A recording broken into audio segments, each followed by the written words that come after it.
Good morning. I'm Janie Parrish with the Wadsworth Area Chamber of Commerce, and you are zooming into business with one of our great nonprofits in Medina County called ORMACO. And ORMACO stands for Ohio Regional. I wrote it down so I didn't mess it up. It's Ohio Regional Music, Arts, and Cultural Outreach. And their tagline, which I think is fabulous, is "For without culture, man has no soul." So today we're talking with Thomas Sigel, who is the founder and the executive director of ORMACO. So hello and welcome. I have to tell everybody, we've been talking a little bit before we started the recording and have laughed so hard that we had to blow our noses and wipe the tears away. So anyway, good morning, Thomas. Good morning. It's always a joy and pleasure to speak with you, Janie. So thanks for having me on the show today. Absolutely. Okay, so here's the first question that I'm going to ask you. Tell us about ORMACO. So ORMACO, as you mentioned, Ohio Regional Music, Arts, and Cultural Outreach, is now going into year 12.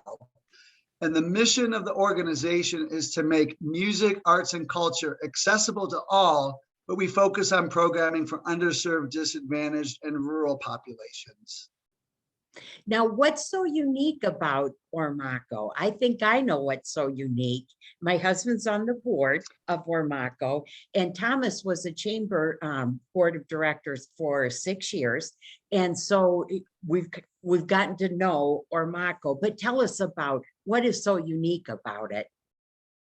So essentially 12 years ago, I had a crazy sort of global career, came back to the area, and I wanted to do something to give back to the community. So I did a little bit of research and I thought, where is there a gap? And I found out that one of the first things that goes in schools, especially with slashing funding, are music, arts, and cultural programs. And so I thought, let's start an organization that has an educational component and make music, arts, and culture accessible to everybody.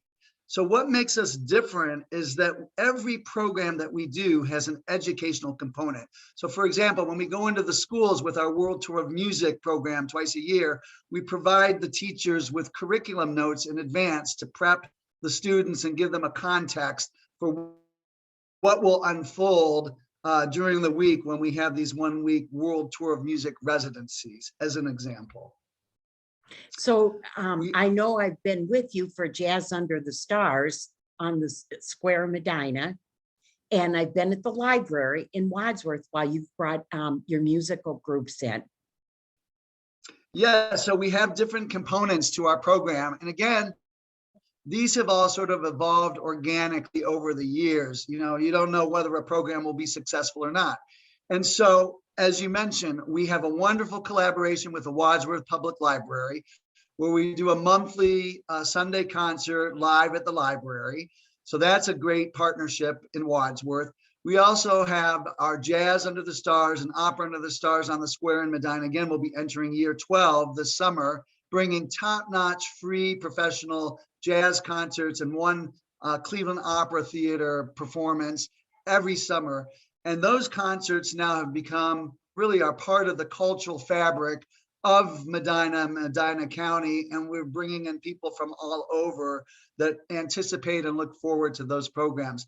Last summer, we started a great program down in Worcester at the Sechrist Arboretum, and that's called Music at the Arboretum. So we're doing 4 outdoor concerts at that beautiful arboretum, which is really a hidden gem of the community. Everybody should go down and just walk through the arboretum and the gardens. It's a fantastic place.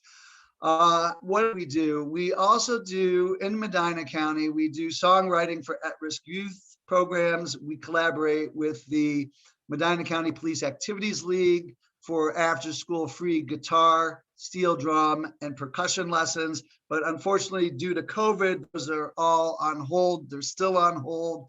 So it's been a little bit frustrating that we can't get back into the schools with the children, but we will get there. And then another thing that we do, which is a little bit of a fundraiser, but also an outreach program, is we do these amazing bus trips. And so we go to Playhouse Square, we hop on the bus, we have a catered lunch, the wine is flowing.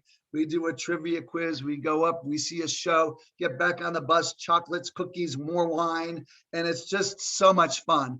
So we do the outings at Playhouse Square, and then once this pandemic is behind us, we'll be going back again. We'll be doing our crazy Red Eye to New York City, and then we go all around Pittsburgh, Detroit, Toledo, Columbia, you name it. We go to different dates. We do little day trips to cultural and educational destinations, and everybody just has so much fun.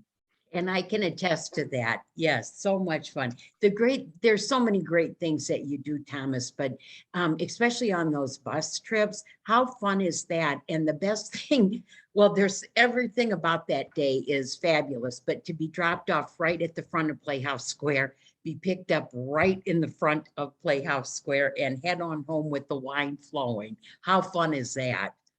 Exactly. I Yes. never want to drive to Playhouse Square again. There's another little component that I need to talk about. So a year and a half ago, so I grew up in Homerville, which is the southwest corner of Medina County, just 30 minutes west of Wadsworth, so just a stone's throw away.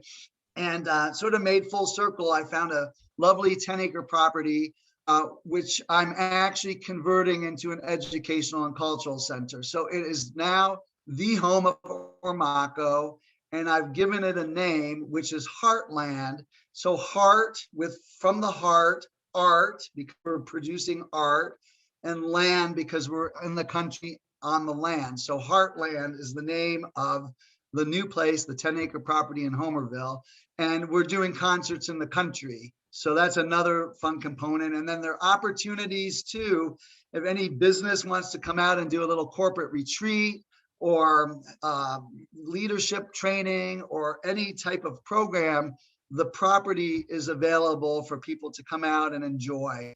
And I even have struck a little deal with the Amishmen across the yard,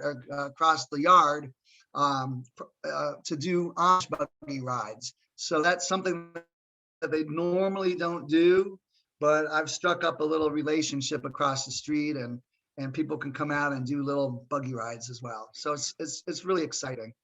Very cool. Now, your passion just comes through for what you're doing, but tell me why you love what you do. Well, again, I love what I love about ORMACO is really when you see the reaction of people at events, especially children. It's amazing when you go into a school and see the children reacting to the music, clapping, stomping their feet, cheering. It's amazing. And I also have to tell you that this past fall, we did an amazing program at the Medina County Juvenile Detention Center. So we worked with incarcerated children ages between 14 and 18. And we were a little nervous because, and even the superintendent, Ron Stoller, was a little bit nervous because he didn't know how the kids would react.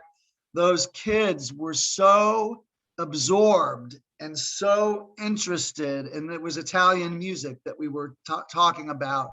And it was a very compelling program. And so when you can go in to a troubled group of children like that and hold their attention and have them raising their hands and asking questions and going up to the musicians afterwards and talking with them, you know that you're making an impact. When you have these kids who are on the brink at home and school and you do a songwriting workshop with them where the kids write down their heart-wrenching lyrics and put them to music, it's for them, it's cathartic. For them, we're paying attention to them, and it's making a difference. And so that's what I love most about ORMACO is touching the hearts of people. And as you said earlier, for without culture, man has no soul. And you really, strike home with these amazing programs. So that's what I love most about it. Now, Thomas, how can people find you in ORMACO? So very easy to find. So you can find us online at ORMACO, ORMACO.org. That's our website. And we have a list of all of our upcoming programs. So that's that. And also we're on Facebook. So you can go to our Facebook site as well and like us on Facebook. And we have constant notifications of what's happening. We also have a Monday e-blast. So if anybody wants to be on the e-blast, contact me at tsigel@ormaco.org, and then we'll put you on that Monday 1 o'clock e-blast. It keeps you totally up to date of what's happening. And also our phone number is 419-853-6016. So that's the information of how you can get a hold of us. We are actually having a jazz brunch on February 27th at Pickle Mamas in Seville, which will be a little bit of a fundraiser for the good of the cause for the children's outreach programs. You can find the information on our website again, ormaco.org. And then we have some seats left for a My Fair Lady bus trip in June, and the other bus trips. Oh, and To Kill a Mockingbird, actually May 1st. Yes. But Jesus Christ Superstar and Ain't So Proud, the Story of the Temptation, those are sold out already. So we still have a few seats left, and would love to have you join us for a fantastic outing. Thanks. Well, Thomas, we cannot thank you enough for all that you're doing, for so many. You have touched so many lives, and we just can't thank you enough, because this certainly was a gap. And thanks for filling that. Well, thank you so much. And again, Janie, you and the chamber do amazing things for the community and the region, and we're very happy and fortunate to have you. So thank you so much. You are so welcome. And Thomas, I know you're snowed in out in Homerville, but you just stay in the house until your driveway's good to go. Okay. Absolutely. Okay. Okay. Thank you, Safe. Thomas. Okay.